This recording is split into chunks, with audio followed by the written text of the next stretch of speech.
takes more than laziness, impatience, and hubris to be a great engineer. This is episode 183 of the Soft Skills Engineering Podcast. I'm your host, Jamison Dance. I'm your host, Dave Smith. Soft Skills Engineering is a weekly advice show where we answer all of your non-technical questions about the technical field of software development, and I share old Larry Wall quotes. Wouldn't you say that laziness, impatience, and hubris are kind of soft skills? They are. Yeah, that's a good point. So they're very applicable.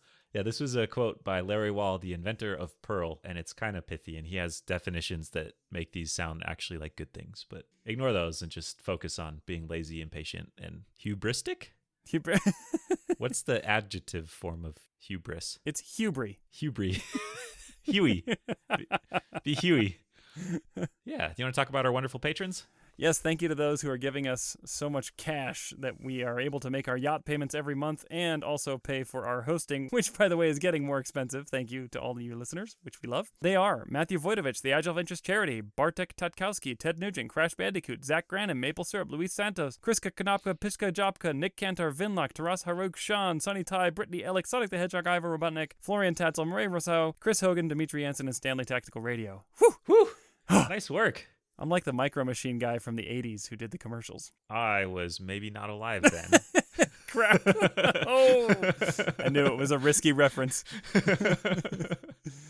Okay, if you would like to support the show financially and get invited to our Slack community, which is growing and awesome, just go to softskills.audio and click support us on Patreon. Thank you so much to everybody. Soon the Lego model yacht will be real.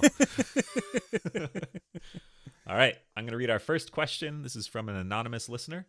I work in a small team, under 10 people, on a new project that should be shipping soon. I have a manager who is leading this project, and I'm the most senior developer on the team. My manager tries to help with the project by writing code, but does it rather poorly. When he wants to implement new functionality, he creates a new branch and brews his code in this branch for 2 to 3 months, constantly complaining how hard it is to write code in our code base. After he is done, the resulting code is unreadable, unmaintainable, and untestable. He doesn't write unit tests himself, which is weird considering he worked as QA before for several years, and usually breaks good portions of already written ones. I always have to go into his branch and refactor his code so it's at least testable, fix broken unit tests, and write new ones for his functionality. He always makes it look like our codebase is hard to work with, though the rest of the team doesn't have this problem. How should I deal with this situation? I tried speaking to him directly, but he is pretty stubborn and thinks that he is doing everything perfectly. I can't talk to his manager since we have a pretty flat company and his manager is the CEO who I don't have direct access to. Ooh. Oh my goodness. Huh. Wow. This question caused some soul searching because I still write some code. And you're a manager. I am a manager. Is it terrible code? I think it's great code. Do you constantly complain about how hard it is to write code in your code base? No, I don't think so. But there's definitely some power dynamics there when your manager is the one submitting a pull request versus when it's your peer, a developer. Mm-hmm. It's much harder to reject a pull request and say, hey, this is not good. You did this in the bad way. Oh, man. This is so hard. Yeah. So, Jamison, how often have you gotten negative feedback on your pull requests? I mean, I get feedback if it's breaking things. And we have this cool invention called continuous integration where it tells you if the unit tests break. Ah, what a novel idea. Yeah, it's the computer's fault. It's not someone else's job to point it out to me if I break all the tests. Yeah. And I certainly don't work on new features that are important for shipping the product at all. I won't go off and brew a branch. I love the phrase like brewing it, brewing your code. It's so fermenting. There's some yeast and bacteria and all kinds of stuff going on in it. But yeah, I don't do that. I don't go off and work on something for months. Unless it's a thing that would take me 2 days of dedicated time and I just don't have those 2 days. So it gets spread out over 2 calendar months? Yeah, but not large scale work. Okay. So I've convinced myself I'm not this bad. Okay. Whew. Question answered. Yeah. I'm okay. This is all about you, let's be honest. You're welcome, listener. Oh, man, this is such a hard situation. I mean, if it weren't for these few follow-up points, like I've already tried speaking to him directly, but he's really stubborn and he thinks he's doing everything perfectly.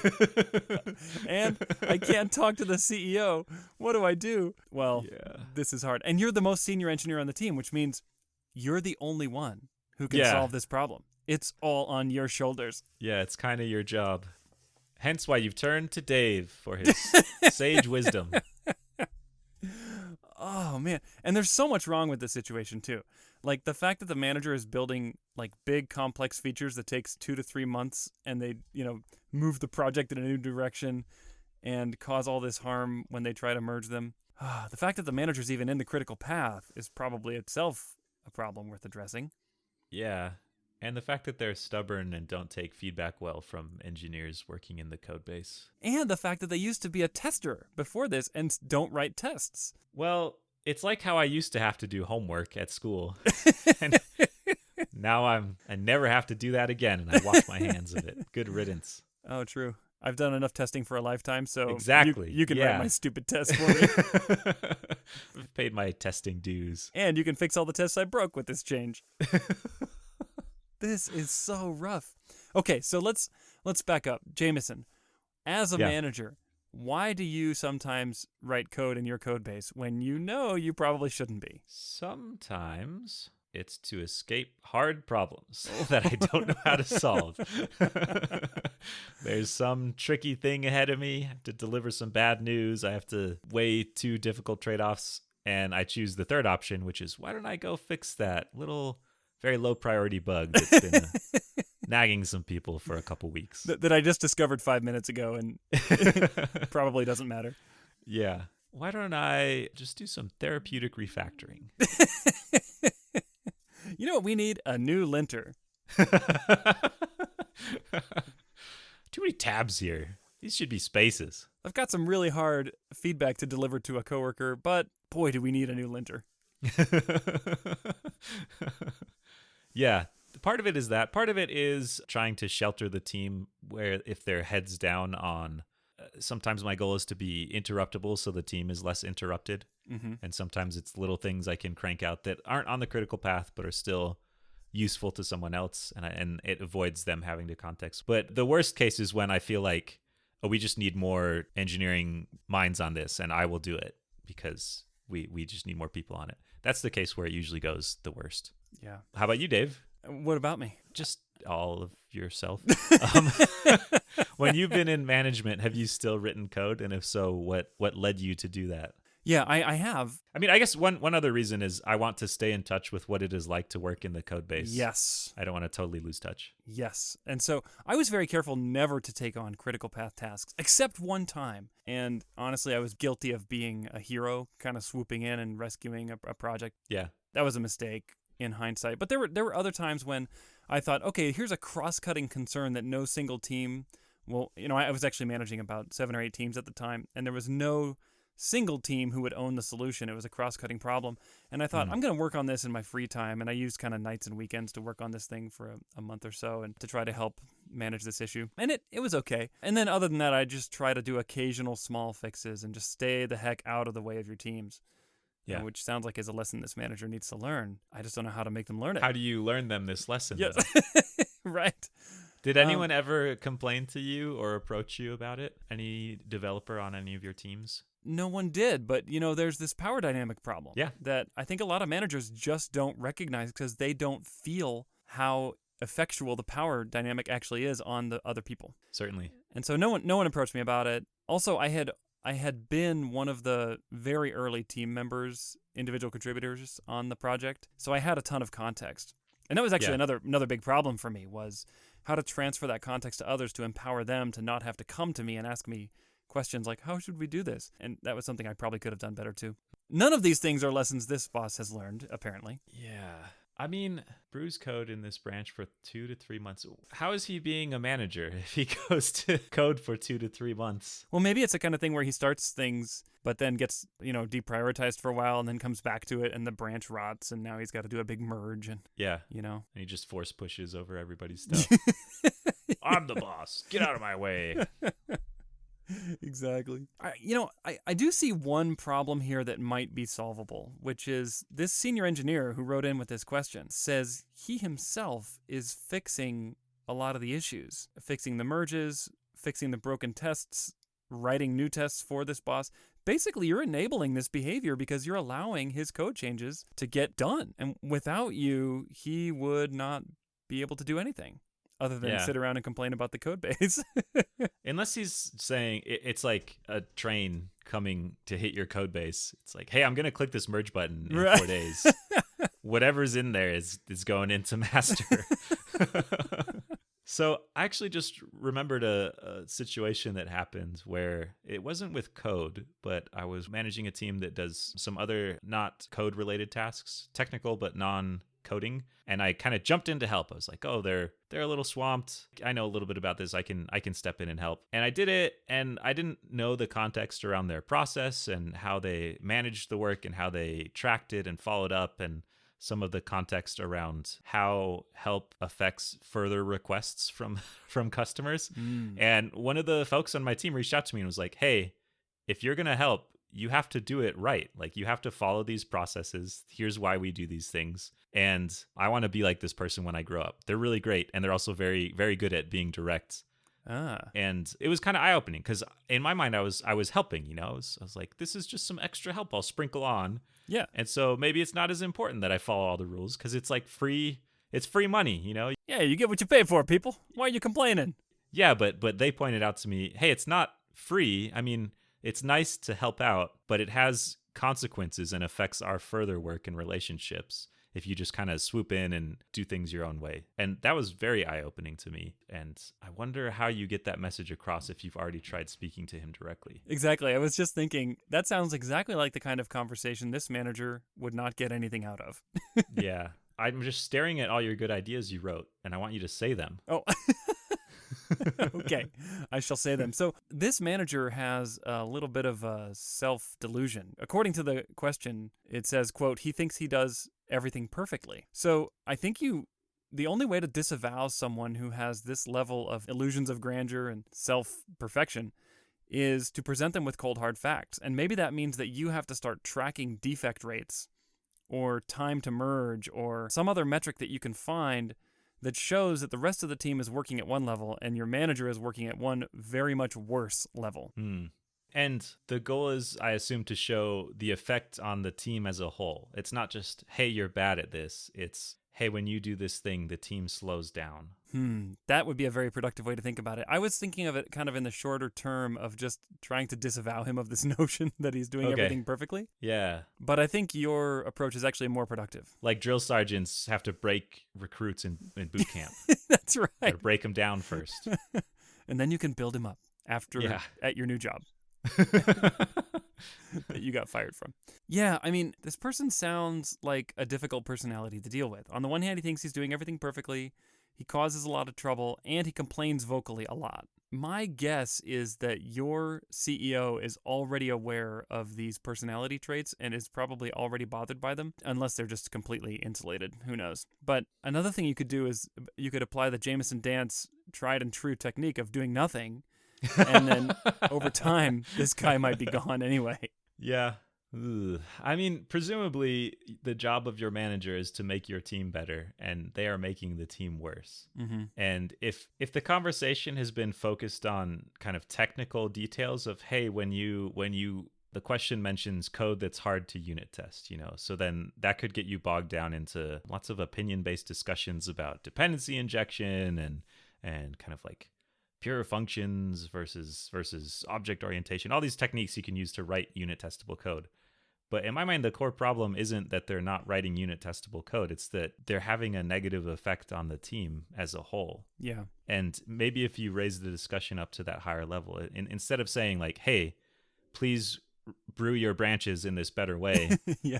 If you can say, hey, we got this, like we need you to focus on these other tasks so that we can focus on the technical things. And when you contribute technically like this, it slows the whole team down. Yeah. And that's a discussion you can bring data to as well. If you just say, hey, I spent, 10 hours last week integrating your branch and fixing issues, and that time isn't worth it. Yeah, that's a great idea. The other thing I would consider is try creating automation and mechanisms that make it so that you don't have to be the bad guy or the cleanup guy. Meaning, try to get your boss on board with creating new policies, automated policies, about how code contributions get made into your code base. You're talking about like code coverage and yes, unit test passing and stuff like that. Exactly. Like branch merging, like to have a branch merge, first, all the existing tests must pass.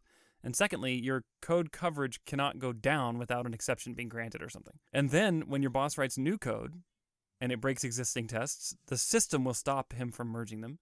Or if your boss writes new code and fails to write new tests, then the coverage percentage will drop and the system will stop him from merging them. Now, this might just give him more things to complain about. But now at least you're not the gatekeeper. Code coverage is a plot by the Illuminati to poison our minds.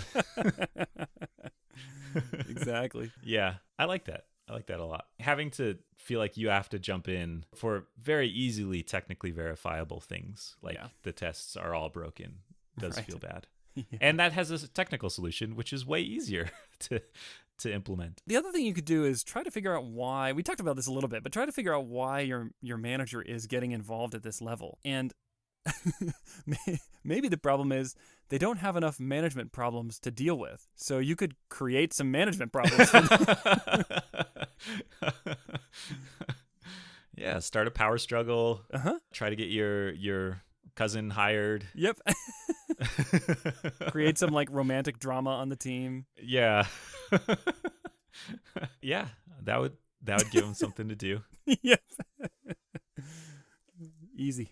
Just run interference. I'm certainly guilty of, like I said earlier, I'm sometimes guilty of avoiding these fuzzier, higher level management people issues and just diving into code. But at least I know that I shouldn't do it, like I have things to do.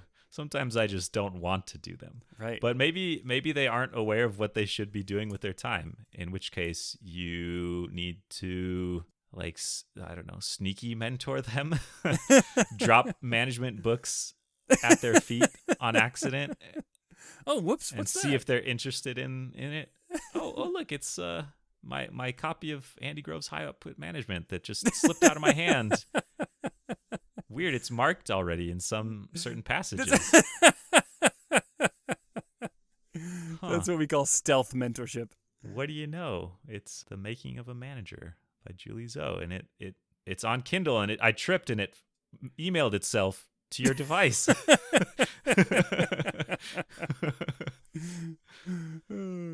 That's so good. Okay, so those will all work.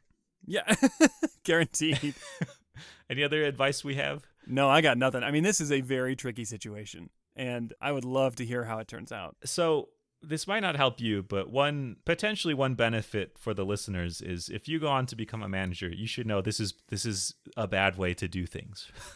Like, do not do this. Put this on the bad list. Yeah, try to be very, very aware of how, if you are going to contribute technically, how those technical contributions affect the team and how the power dynamics go into that as well, because it can cause weird stuff like this. Yep. Question answered. All right. Question answered. Do you want to read our next question? Sure. This one comes from another anonymous listener who says, I work in a digital agency as part of a team of 5 front-end developers with varying levels of experience. We don't have a senior/lead/director. It's pretty flat. I have been told by management that we need to work on peer-to-peer mentorship because each of us have been guilty at some point of spinning our wheels on some problem when we should have reached out. The problem is we all work on different projects. There's never 2 front-end developers building the same site, and each site kind of feels like its own unique bowl of spaghetti. If you have any pointers about breaking out our code bubbles, that would be amazing. I love the show. I hadn't given non-technical skills much thought, but you've opened my brain. Thank you. You're welcome. All right. Thanks, listener. What I can tell from this is that your company is living Conway's Law perfectly. Wait, give me the Conway's Law definition. Okay, Conway's Law is an old saying that says that organizations tend to produce software systems that mirror their own organizational structure. Okay. By Melvin Conway in the 60s. And that's exactly what we have here. You have a disorganized mess of an organizational structure, and your code base is a disorganized bowl of unique spaghetti. It's perfect. I'm pretty sure Melvin Conway is on Twitter. Or it's one of those accounts like Dijkstra quotes that maybe he's dead, and it's someone tweeting on his behalf. Wikipedia says is a computer scientist. Yes, not dead. I'm pretty sure he's on Twitter. Oh yeah, his name is Conway's Law. Yeah. Wait, that gives me Conway's solicitors in England. Oh, it's Conway's underscore law. Okay. Yeah. Yeah. That's the dude. That's him. There you go. So you can follow him for tweets and also read his quote on software from 1967, Yeah. which is just wild to me. What, the fact that it's so old is wild, or what? Yeah, no, the fact that he's this font of kind of in software lifespans, ancient software wisdom, but also he's just kind of still around tweeting about Halloween stuff and also computery things. All right. Okay, that was my answer to the question. Okay. That was helpful. Go follow Melvin Conway on Twitter. You're good. Yeah. Okay. Yeah. Back to your good idea. So this follows Conway's law because it's a mess. Yes, exactly. And it's also a mess. That's right. Your org's a mess. Your code's a mess. What? Huh. Perfect. So the digital agency part is kind of unique here because I imagine there might be some separate billing.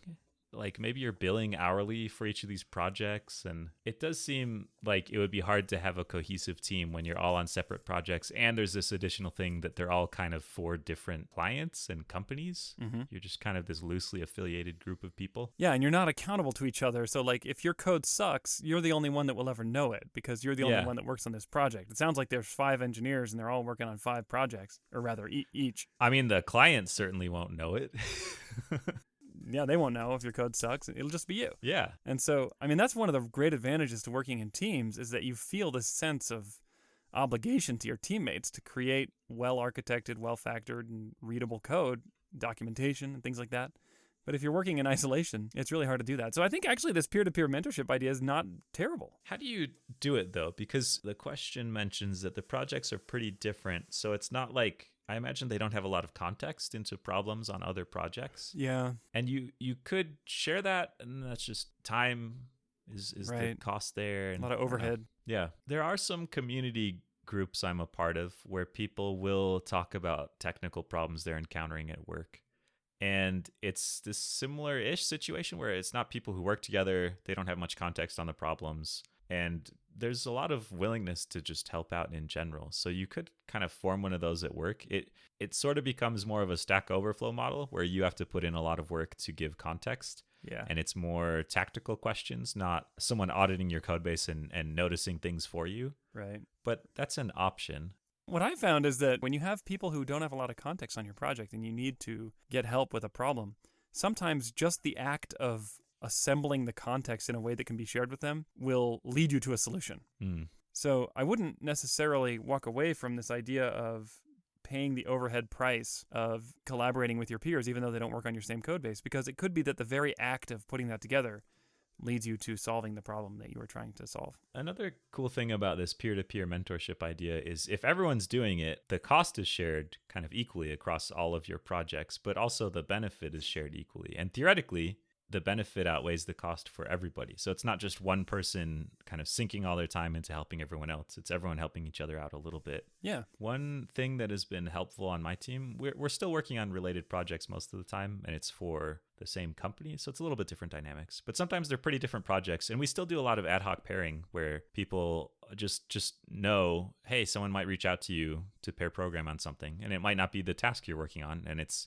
a good trade-off to take some time off of your project to pair with them on their thing, and vice versa. They will return the favor. It's this culture of kind of reciprocity. And how much time do you find that people need to spend ramping up when they do that? I mean, like I said, it's different. It's not agency work, and it's usually an hour or two at a time. And I don't know, maybe the first 15, 20 minutes of that is just kind of sharing context. Have you found that there's kind of this economy of scale where because you've ramped up on a project before, when that same person reaches out to you again later, you've already got some of the context? Yeah, that certainly helps. And so you might lose that in agency work if you're starting a new project every 6 weeks. But if it's longer term work, then you kind of pay that cost once up front. Breaking out of our code bubbles. I'm stuck on this idea of this context cost, but they don't specifically mention that as a problem in the question. It's just, how do we do this? Yeah. And I think all of the ways that you would do it involve spending some time understanding other people's problems, and in return, they will help you understand your problems. So maybe you do, like, I don't know, a Friday afternoon review where each week it's someone else's turn to kind of walk through the project that they're working on, and they kind of lay out their code and what they're doing, and people give feedback, and just some regular scheduled thing where that you get a chance to get feedback from other people. Yeah. Ad hoc pairing is a thing you could do too, or you could do scheduled pairing.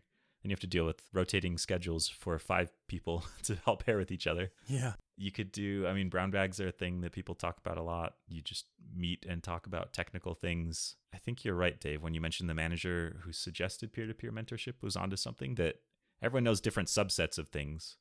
And fresh eyes can, in some cases, be just as good as very senior technical experience. Like someone else who has the same level of experience as you seeing your project for the first time can teach you just as much in some ways. Yeah, and who knows? I mean, if you do enough of this, it could very well be that even though your projects are different from each other, you might actually start to identify cross-cutting threads that can benefit from shared effort or reuse. Yeah.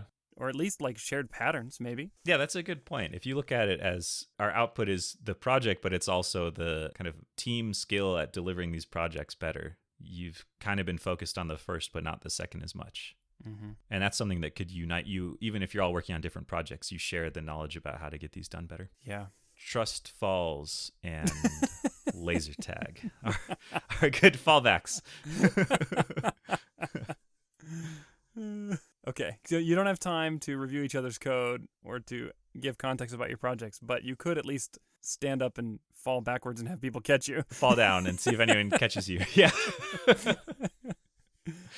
I just imagine someone sitting down at a desk, standing up, and then slowly toppling backwards, and they thump as they hit the ground. Everyone looks over like, what? Why did Dave just fall to the ground? And then you get very offended that no one caught you. I thought you were going to say a bunch of engineers scramble to run over and catch me. No. Like the perfect outcome. Well, that would happen to you. Maybe eventually. Maybe after a few good Have you thuds. fallen up? Oh crap! He's falling again! Run! It's his cry for help. He's stuck on a he's stuck on a tricky concurrency bug. Yeah. And you do some mob programming while they all cradle you. Yeah, that sounds good. What about some kind of like regular cadence demo or architecture review or something where each developer has to do a presentation on their system that they've been working on? Yeah, that's kind of what I was trying to suggest earlier with these weekly show-off things. Oh, yeah. You could even turn those, if you wanted to, into mob programming, which is kind of like pair programming, but with larger groups where lots of people all together work on some code. But it could also be higher level. So it's kind of like pair programming, but it's even less productive. Each person you add has to increase productivity by more than one person's amount of time. I think you do it occasionally. Okay. Have we answered it? Yeah, I think that's pretty much all I would do. I will say, I have heard this as a relatively common complaint about agencies. Yeah. Is feeling like you're not kind of in the trenches with your team learning together. Right. So I don't think these problems are unique to you. I do think there are solutions, but some of it is also a little bit exacerbated by the environment that you're working in. If not totally caused by it. I mean, I hear this kind of thing a lot. And one thing that makes it really complicated is that it's hard to organize these cross-team or cross-project collaboration efforts because what client do you bill for that time? Yeah. You know, we talked about this maybe being hourly earlier on, and I think that's very likely to be the case. Maybe your developers are paid a salary, but you're getting billed, or rather, your company's revenue model is based on the hours they work for a given client. Yeah. And so if they're spending, 3-4 hours a week doing this collaboration stuff, it's like, who do we bill? Yeah. Now, the slimy CEO might say, let's just bill both the clients for that time. Yes. It's pair programming, so it's twice as productive. Yep. So. And we're going to bill both of you for 2 developers. Yeah. Don't do that. I've got no more wisdom in my brain. Okay. I'm fresh out as well. All I have in my brain is 90s pop hits, little snippets of the chorus stuck on repeat. I saw the sign. My kids have been listening to that song, and I would walk 500 miles. Okay. Another 90s pop It's hit. a good one. Mm-hmm. There you go. Maybe it's time to introduce them to Ace of Base. Yes. Maybe it is. They're ready. All right. what can people do if they want their own 90s pop hits stuck in their head? If they want their own questions answered. Go to softskills.audio and click Ask a Question. Thank you so much to everyone who's asked questions. We will get to all of them, we promise, eventually. And if you want to support the show, click that Support Us on Patreon button on the same page. And to help people find the show, go to your podcasting app and leave a review, especially if you are on an Apple device. It really helps people. Write a few nice words, click the 6-star button, which, you have to do the Konami code first to get that one, but thanks. That's what we really appreciate. It helps other folks find the show. Yeah, thank you so much. All right, we'll catch you next week.